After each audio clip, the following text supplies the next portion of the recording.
Okay, so what we're going to take a look at now is the downward palms. Now, in the form, there's all these downward movements, and to be honest, like even when I started doing the forms, I was like, what the hell would I ever use this for?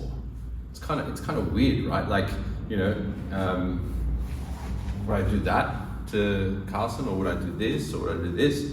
And over time and over practicing the forms, you can start to realize that it's just about being powerful in every movement direction. Simple. So it's about developing the ability to be powerful in whichever way you want to move. You can actually think of some potential applications.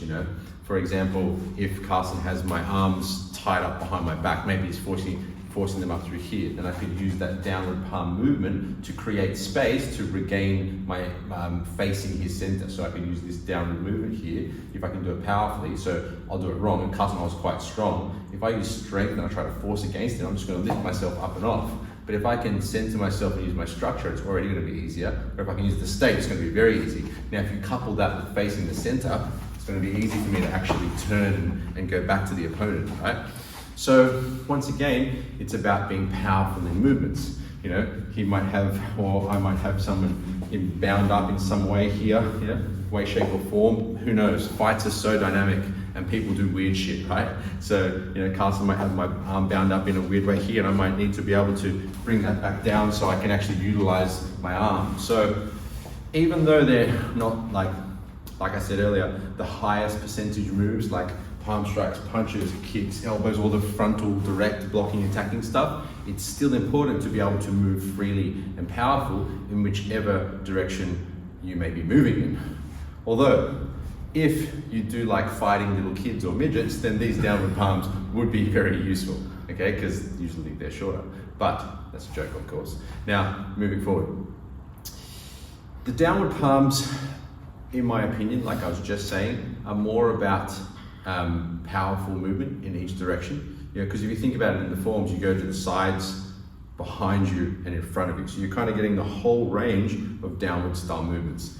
And once again, fight situations are dynamic. Now they could be used, I'd say more so for getting out of sticky situations, but also for blocking, like a potential block. So maybe Carson's throwing a kick up to my groin, but I don't notice and I only catch it late. So he's throwing a kick up towards my groin. I might use that as a downward block. It's a potential option for that downward movement, right?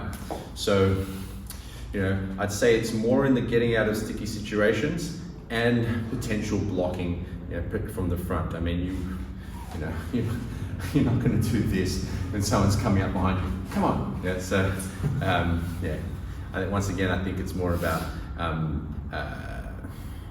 being able to move powerfully and get yourself out of sticky situations than it is about offensive potential in this particular case. I'm going to put the exercises into all these three. I'm not going to do these as separate exercises because I don't think you want to spend that much time on them, because I don't think you're going to use them that often. So we'll just look at a couple of exercises to bring all these three together. So we're not going to do two on each of these. Okay? Alrighty. See you in our next video.